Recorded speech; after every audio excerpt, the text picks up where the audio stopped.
Thank you. So, our topic is all about creating comfortable fall holidays for everyone. We know that this is a time of year where there's a lot of change, there's changes in the seasons, there's some common fall experiences that occur whether or not you celebrate different holidays at this time. There are changes in routine. There's time off work for holiday closures, time off school, and that means changes in routines and traditions and schedules. We've got travel. Sometimes it's a matter of across town. It might be to a new location, or it may be a familiar location, like a family member's home. It can also be a new setting going out to social events. And also acknowledging that during this time of year, when everything is closed, we tend to go out and look for things to do, right? So those all carry new experiences as well as familiar. And then finally, you've got those social commitments and participation because it's the holidays. Of course, we're going to do a lot of things, but that means a lot of expectation, expectation of things that are unknown, unwritten social cues and norms that are not always easy to identify, let alone to adhere to when you're already at your max and trying to stay masked for some. So, based on these common fall experiences, what is a tradition that you take part in this month? You can feel free to come off mute if you'd like or put it in the chat box, but we'd love to get some voices on this either way.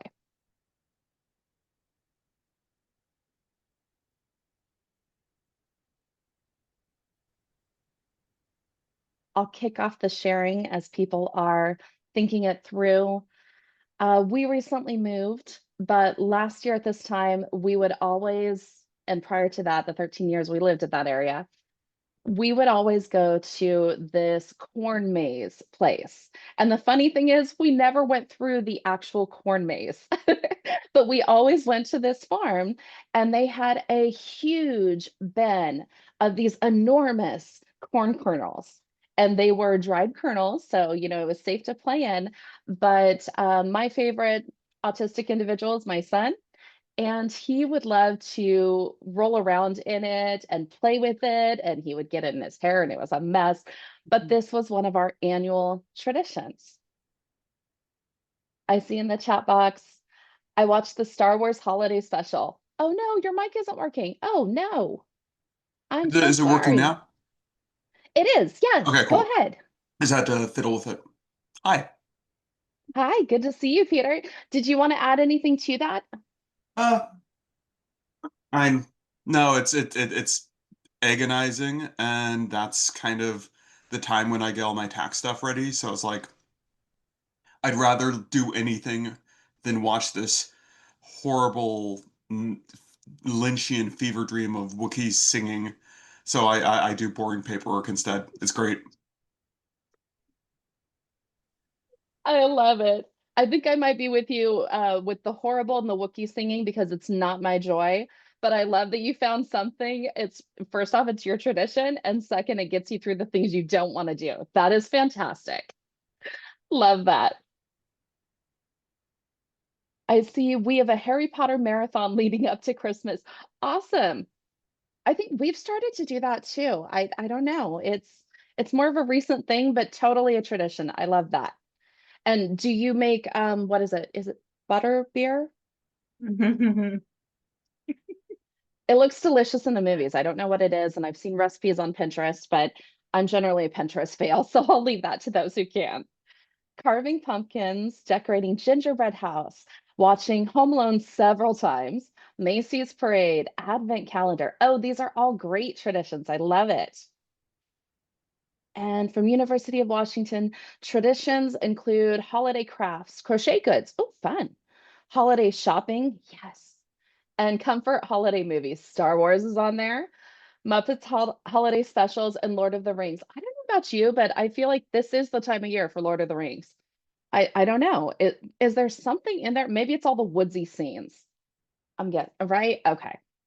Watching Charlie Brown Thanksgiving. Oh, these are awesome. These are fantastic answers. I try really, really hard to wake up early enough to catch some of the Macy's parade. Oh, yes, I get that. So you can see we all have different traditions, and some may be related to the holiday, Macy's Thanksgiving Day Parade. And then others are just the time of year. But these are the traditions that we do. And I don't know about you, but some of these things I grew up doing, right? There are certain things, Macy's Thanksgiving Day Parade, that's one of them. I grew up doing this, but that doesn't mean that it's going to be easy for my loved one or those that I'm supporting to take part in this tradition without making it meaningful to them. So, on top of these fantastic traditions, I'm wondering what challenges might these traditions pose for autistic individuals?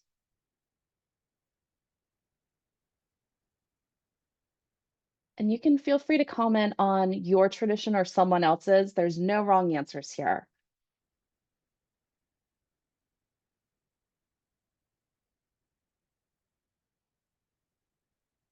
One of the challenges, as you're responding, one of the challenges I had to acknowledge for my loved one was that we were going somewhere new.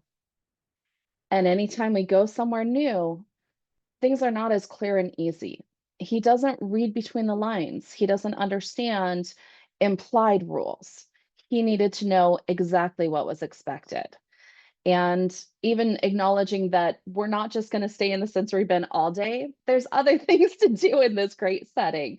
And how long is enough for him? How can we compromise? How can I let him know, all right, we're going to start timing now. Have fun. I don't want to take away from that. And then getting him ready for when we do transition, because that was one of the things that he struggled with at that time. Those were challenges that we experienced. I'm looking to see if there's anything in the chat. And again, we do invite other voices. Feel free to come off mute.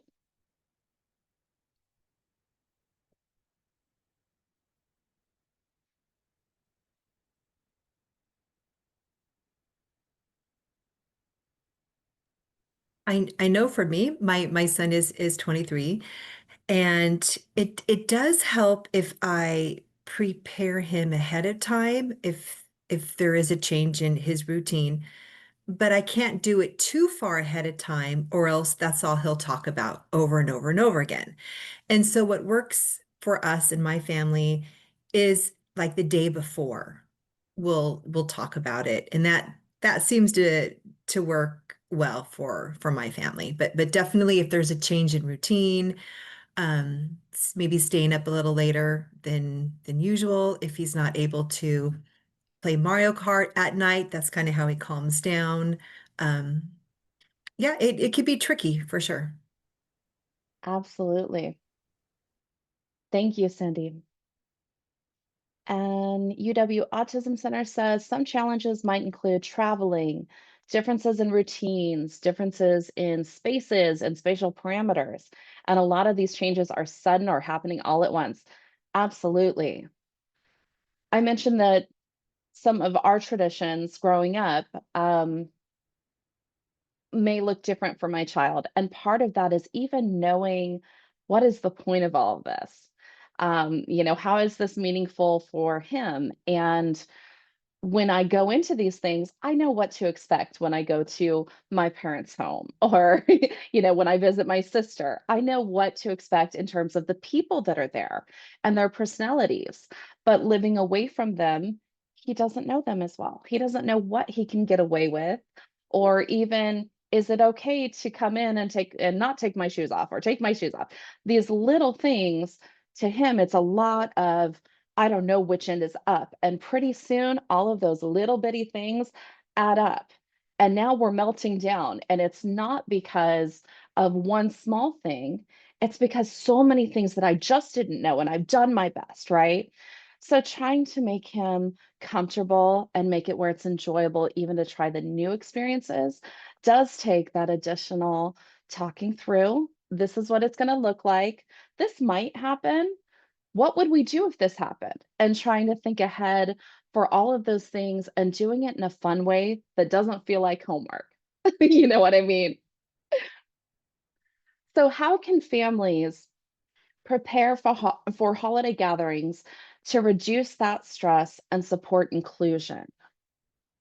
What are some of the strategies that you've used with your family? And Cindy, you got us started with knowing when to talk about it and even to have that discussion.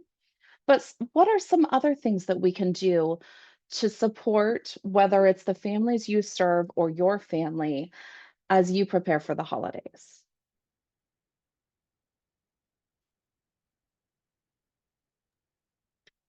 I know also another thing that's really helpful in my family is I will tell family that is coming over, family that we don't see very often, or maybe just once a year. I will give them the heads up, give them a little background on Levi, like this could happen or not, but just kind of prepare them that you just never know what's going to happen at our house. And it just makes me feel better if I just have a chat with everyone beforehand. I like that. You know, in some ways, that's, dare I say the word, normal. And what I mean by this is if you're inviting a friend or a new relationship to a holiday, to a holiday gathering with your family and friends, you might take the time to say, hey, this is what they're interested in, or this is what they're like, and it's getting to know. And that's a good thing. It's absolutely real and true and helpful. And Cameron dropped in the chat. She says that I've worked with kiddos whose parents bring special sensory items to wherever they're going so their kids can still have sensory breaks and familiar comfort items. And that Love makes that. me think of another parent who, in one of our groups, we discussed, kind of making sure they had a room set up that was like a little escape area for their child. Like they could go in there and hang out when it got to be a little too much, maybe with the family and the noise and the chaos, because I don't know about your families, but my families can be a little bit loud and obnoxious during the holidays. Yes, absolutely. Yeah, that's one of those things that we don't always think to prepare for because it is something we're used to, right? Um, but it's something if you don't have that environment at home, and it can be a shift whether it's loud and crazy and festive or if it's really quiet. At home, you might have the radio on or some sort of sound all the time that you've gotten used to and you don't think about it anymore. But at someone else's home or another setting, that might be a different sound or not there altogether. And that's still a sensory component, right? That's still something that is an adjustment. I'm loving in the chat, I see people adding, I heard someone mention priming the individual of the changes beforehand, creating a visual calendar, gathering preferred items before the transition. So those favorite activities included are some ideas that can potentially help. Awesome. Have familiar favorite food for them, even if it isn't a typical holiday food. That's a great one. Okay, so I would love to see, like, raise your hand if you've ever been to an event and you looked at all the food and went, I'll eat later. I won't ask anyone to, report their families. So I won't ask if it was a family event. But yeah, there are moments. And that's a real true experience. And that is both typical and neurodivergent. What's the word I'm looking for? Yes, typically developing and non-typically developing. That we like what we like. Some things we need something different. And it could be a matter of taste or flavor or familiarity, but it can also be texture.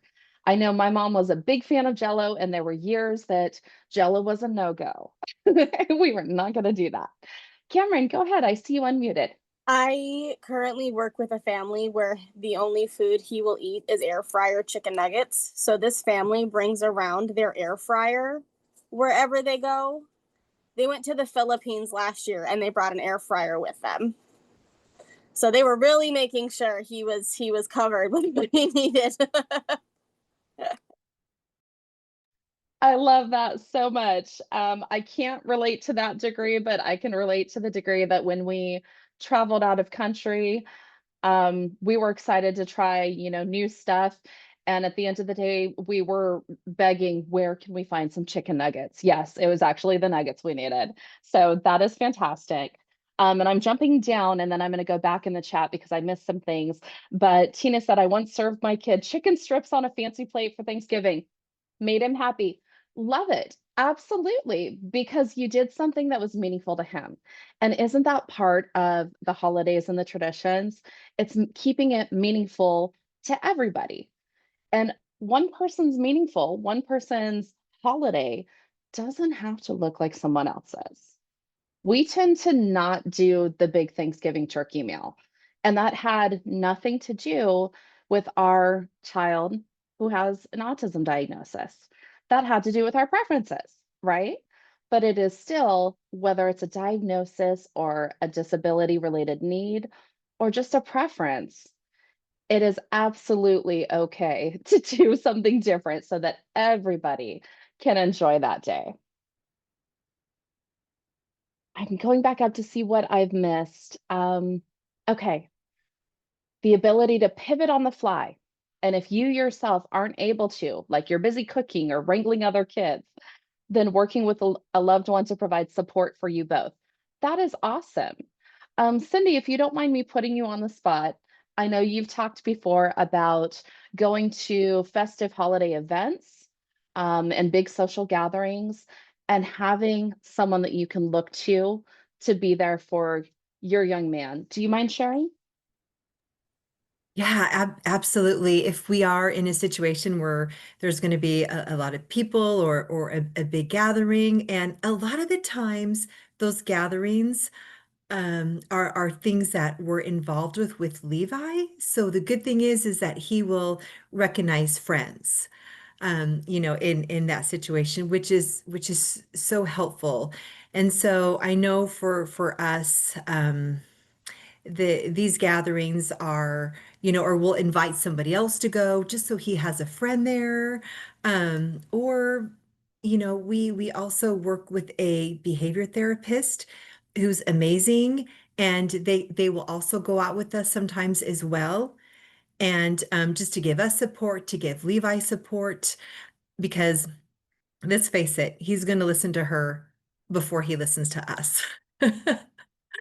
Yeah, so those things are helpful to us, but definitely kind of picking and choosing what we decide to do, and in most cases, it's going where he's going to know somebody and it's going to be familiar for him.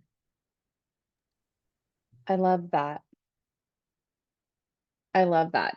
And I think I believe a couple of people have mentioned now support with family and and talking to family.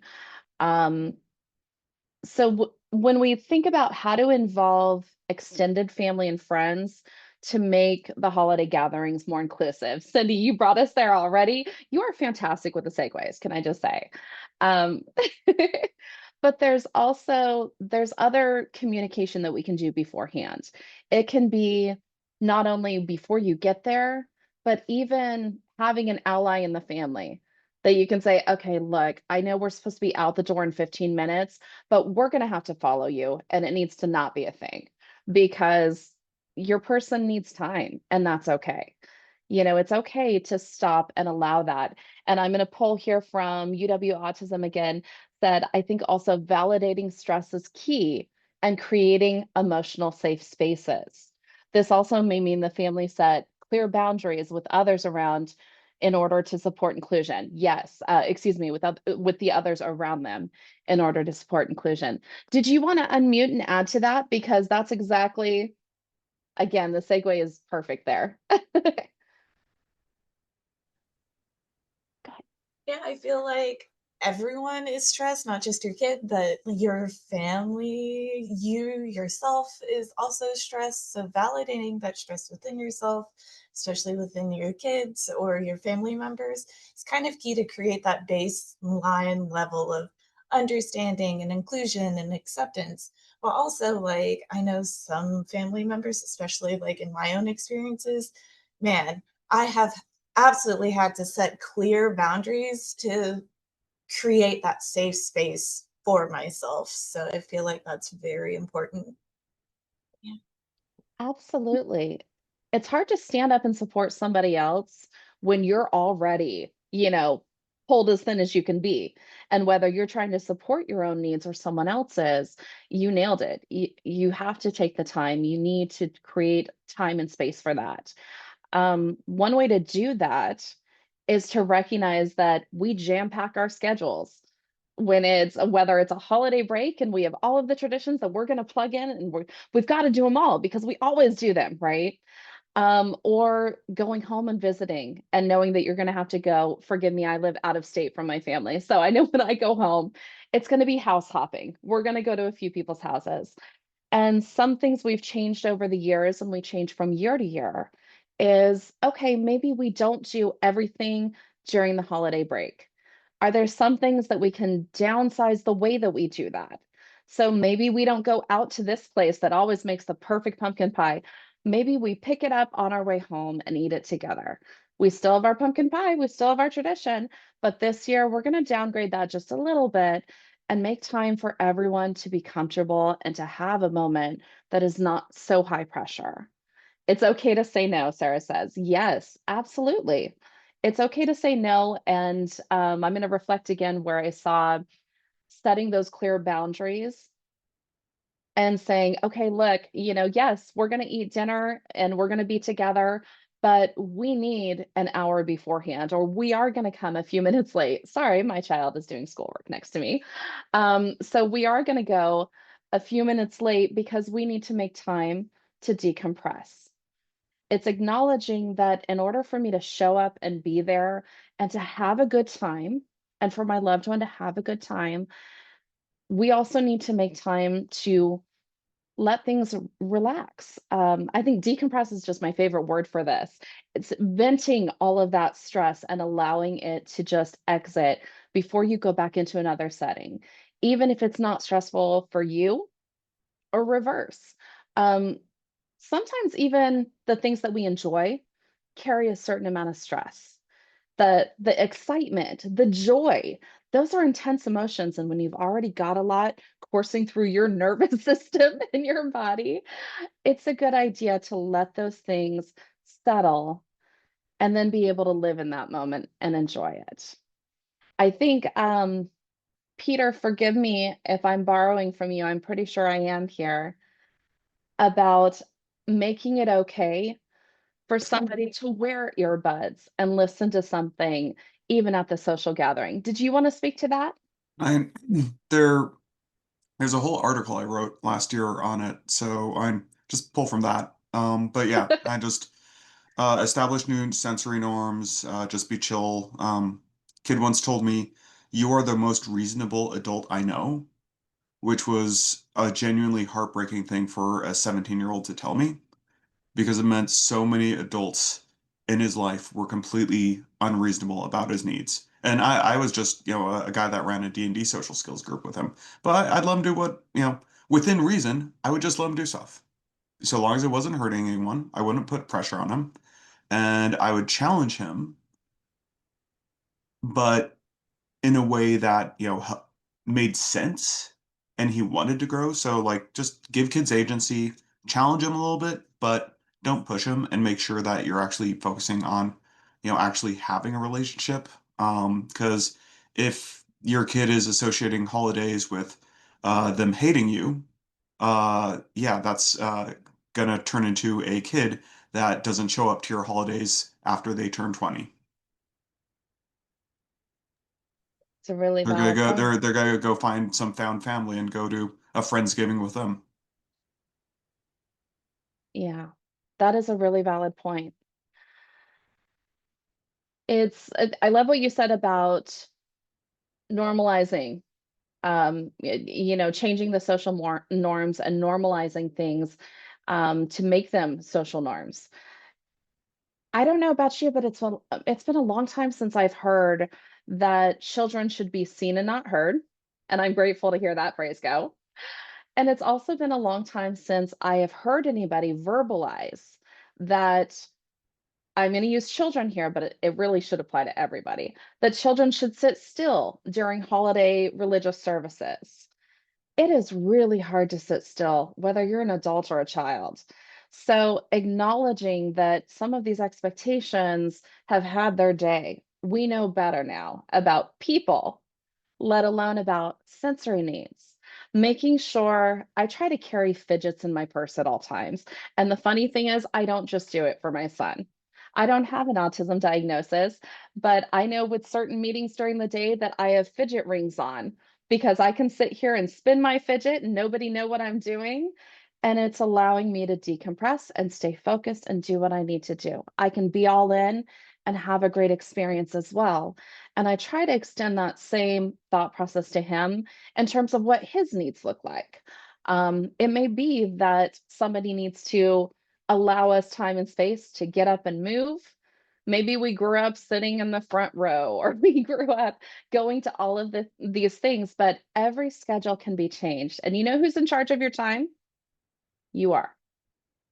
It might feel like grandma is when you go to grandma's house, but at the end of the day, it's your time.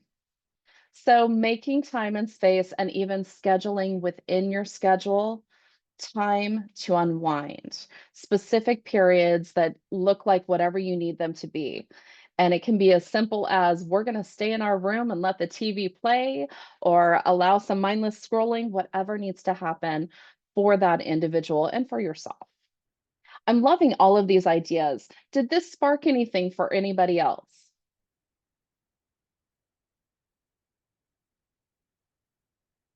Just looking to make sure I don't miss anybody.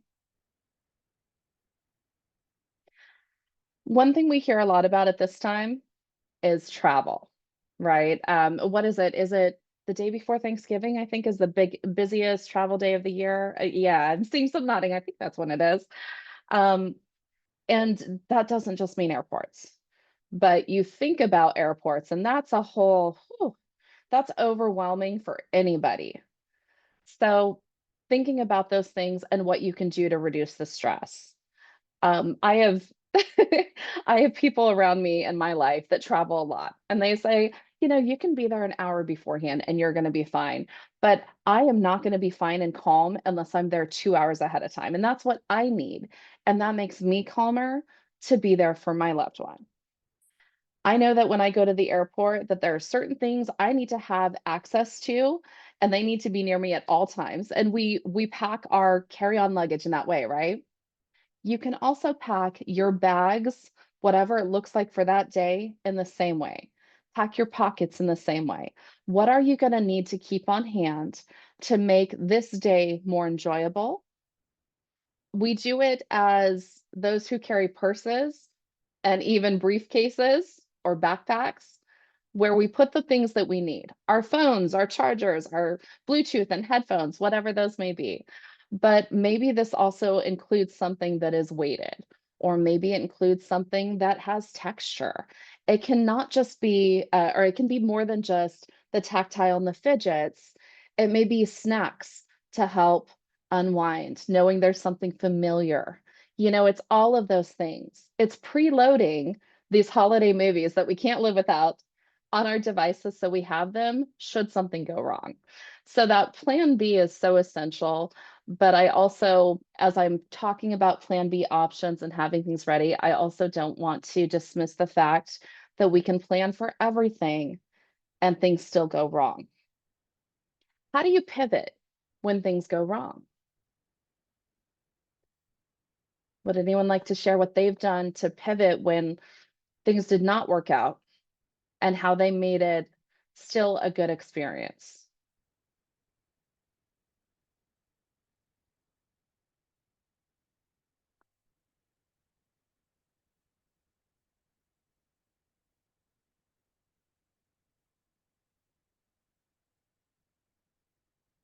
So I can share on that too. I'm trying to avoid being the only one talking. So do chime in. I'm watching to see if anybody says anything in the chat. We've had planes land late. We've had the meal didn't work out. The TV, the power suddenly went off or the water turned off. and we didn't know this was coming, and that made things a little more stressful, right? I think one of the very first things we do when something goes wrong is we acknowledge that we need to give a little bit more grace and be a little bit more patient because we know we're all struggling, right?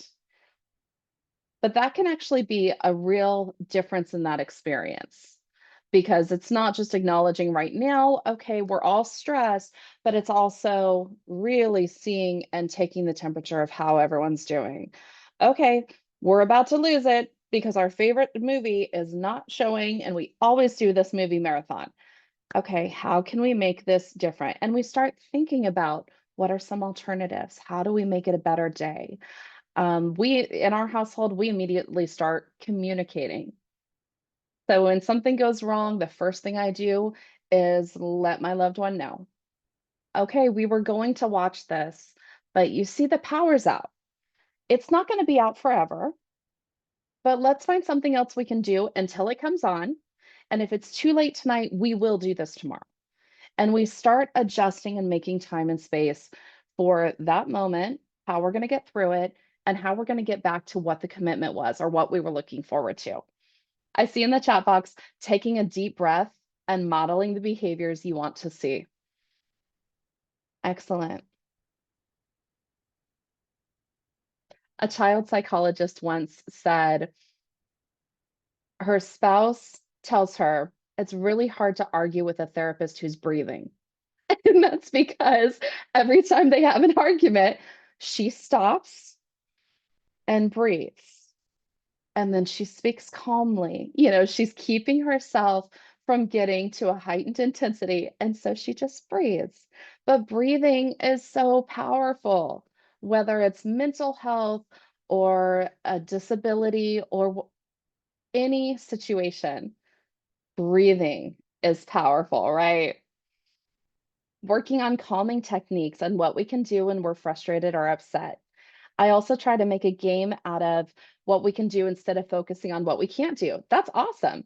Oh, I'd love to hear how you make a game out of it. If you're able to unmute and you want to share more, that would be awesome. Go ahead.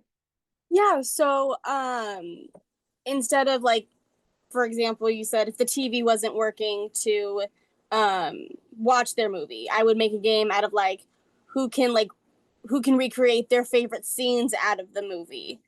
And then like maybe if it's like a movie that has music on it, we could turn on music and have like a movie music dance party to music from the movie. Or sometimes we would try to, if we were at home, we would be who could go dress like their sorry cat. Who could go to their closet and try to find their best costume for a specific character or something. So just turning it around, instead of we can't watch this movie, of we can still do something related to the movie but just in a different way. That is awesome. And I saw in the chat somebody else said great idea about making a game out of it. Yeah. That's awesome. Thank you.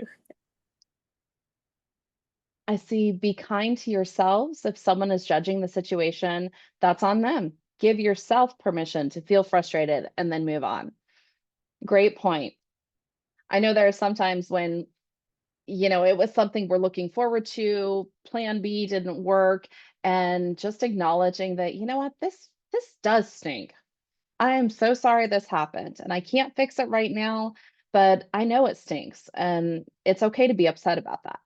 You know, making that emotional space, making it okay to feel whatever you're feeling, because feelings are real. We have that conversation a lot. And it's okay, you know, you're having a feeling, we call them big feelings. Mommy has a lot of big feelings. And that's totally okay because we're all human, right? I see prepping items and activities beforehand in case things go differently than expected. Yes, absolutely. What will you do when things go badly? I think the bigger the experience, or the more that we think about it as something that will be new and different, the more that we prepare. So when we know we're going to travel, we do lots of preparation, right? Whether it's talking about schedules, what to expect, where we're going, who we're going to meet with, all of those things. But we don't always do as much preparation for the little things. And it's those things that we have in our back pocket that are always with us that I've found the most helpful. Humor. I don't know about you, but humor gets us through a whole lot. Um, Cameron, as you were sharing about how you make things a game, I was thinking about how when we've had power outages, I moved from Florida not too long ago and they have hurricane season, so need I say more? When we had power outages, we did silly things. And I didn't think about it at the time as a game. It was more trying to help him get through it. So it was, well, we can't watch the movie, but why don't I sing it for you? And singing it entirely off key until he's laughing and going, just stop, which didn't take much effort on my part. So those little things, but it was the humor that brought us through. It was keeping it fun, even though, yeah, this was not what we wanted. And he might go back to being really disappointed. And that is what it is. But what can I do to make it a little better? And trying to strive for that. Humor can definitely work, right? My son is a toddler, so it turns into instant meltdowns. Can anyone relate? Yes, absolutely. We went through those days. And again, I want to just make space if anybody else wants to share. So feel free to unmute. And when I see that you've unmuted, I know I'll definitely make space, or you can also respond in the chat. When we went through those, it was allowing a moment of upset and acknowledging that, yeah, this really stinks, and just being there. And sometimes it wasn't talking to him through it. It was allowing him to be upset and offering, do you want a hug? We called them squeezy hugs. I think we still call them squeezy hugs. Sometimes he just wanted to be held tight and I would squeeze real tight. Not obviously we don't want to hurt anybody, but so we both feel it. And then we would count down 3, 2, 1, and breathe out. And I'd ask him again, do you want another squeezy hug? And if he said yes, or sometimes he would just nod at me. Then we'd do it again. And I go, okay, squeeze real tight. And we count down 3, 2, 1, and breathe out. And I could almost feel the tension going out of him. Now, for him, he needed that pressure. That's what he was looking for to help him get through that moment. But for someone else, it might be something else entirely. It might be, I want to be in the dark by myself. I need music. I want to put my hands in some water, changing things up. You do nosy nuzzles. I love that. Do you brush your nose against each other? I love that. Nosy nuzzles.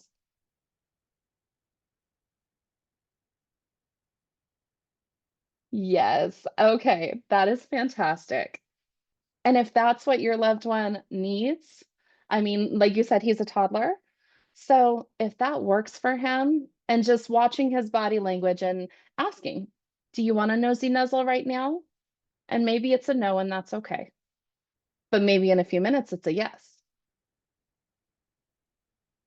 We would hold up all 5 fingers and call them birthday candles. He would have to blow out the candles, and sometimes they were trick candles, so he had to work harder at blowing, and he'd always end up laughing. That is beautiful. I love that.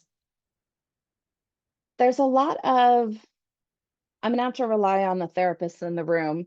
I'm gonna say tactile breathing, but I feel like that's not it. There are a lot of breathing exercises that you can do with kids that make breathing something they can do with their hands. Whether it's, I think I've heard it called mountain breathing or finger breathing, where you breathe in as you go up your fingers and out as you go down and tracing your fingers. I also heard recently a couple things that really stuck with me. Humming. Humming can also help to regulate in a way that breathing also does. So my son has definitely gotten tired over the years of hearing, take a breath, let's do a breathing exercise. So instead, trying to find something that's more fun to him and starting to hum a song that he likes. I've done that to him a few times and he goes, what are you doing? Hum with me. I can't remember the next part. And pretty soon he's humming and he's calming and he's focusing on the song. My son loves our cats. I'll get our sweet cat, Harley, so he can pet her. Oh, I love that. We have a cat-sized dog because while he tolerates, I should say, the cats. They're his family members. We call them his siblings, but he does not like their claws and he doesn't like them close. You know, you're great over there. I'll smile at you. That's good enough for me. That's kind of how he feels about the cats. But his little cat-sized dog is his bestie. And so at one point, I think I had him lay down on the ground and we put her on his chest. And we did this the first time when he was not upset. So it was helping him prepare and get to know something at a good, comfortable time. And I put his little dog in his chest and he was giggling. And I'm telling him, well, you can't laugh. You got to try to just feel and breathe with her and see if you can feel her heartbeat. And he was too busy giggling, which made it all the more fun. So animals, I think, help us in so many ways. Oh, Peter, did you want to come off mute or do you want me to read it? No, it's something that, a lot of what I'm hearing is kind of, for the higher needs autistics, but something that I've seen with autistics with lower support needs is what can really help is to figure out things that like they like to do and they can specialize in. For example, I have an autistic cousin, who his favorite thing is like the most ridiculous white elephant gifts. And that's super important. And so every Christmas as kids, his would be like a tiny deck of cards that had been wrapped up in like 60 layers of wrapping paper. So whoever got his elephant would be unwrapping for like 10 minutes. Just pranks like that made it really fun. So being able to um give them the agency to actually contribute something instead of accommodate. Because a lot of what this is sounding like is, oh, let's go put this person in a special box so they can, you know, feel wrong, feel different, feel uncentered, feel in some way, accommodated, but accommodation without a positive side to it ultimately can feel alienating, different. And so that's why it's important to figure out the things that they can specialize in and kind of flipping that script into something I call positive accommodation. Absolutely. Thank you for bringing that into the topic. Agency is something you said, and without meaning to, I think we've been talking a lot about children here. Um, and some things, yes, do apply to adults as well. But when you talk about agency, that's so important across the entire lifespan. And sometimes agency means not asking the person questions and how to help them in that moment and allowing them to communicate in their way, whether or not they even want help right then. We talked about making emotional space for processing, but it's more than that. It's making social space as well. Of okay, you need space. My observation is that you need space right now, and that's okay. And making that normal, making that something that we're not all going to stand outside and talk about this person. Instead, let's just give them space and move on and make it an okay thing. But the agency to either express and request support or to not express in that moment, to express, I'm upset and these are my emotions, or to not express. So having plenty of choice and whether or not they receive, as you said, Peter, accommodations. Did you want to add anything to that? Because I also don't want to take liberty with what you're saying. Okay, all right. Thanks, Peter. So I know that we're getting close to our time. We did want to share a resource with you. And coincidentally, Peter, I'm so glad that you're here today because when you go to the PAVE website, you can enter in the search bar the word holidays, for example, and it will pop up some articles about holidays, sensory supports, positive behavior interventions and supports, for students at home that usually have behavioral supports in school, but there's also 4 articles on supporting a neurodivergent individual through things like travel, crisis, the holiday experiences in general. And you can find that just by searching on the website. So we wanted to make sure we share that with you. And again, it's a happy accident or a happy surprise, Peter, to see you again, so that we can also acknowledge Peter was the voice behind those articles. So he shared some real lived experiences, which makes it everything that it is. So shout out to you, Peter, and so much gratitude.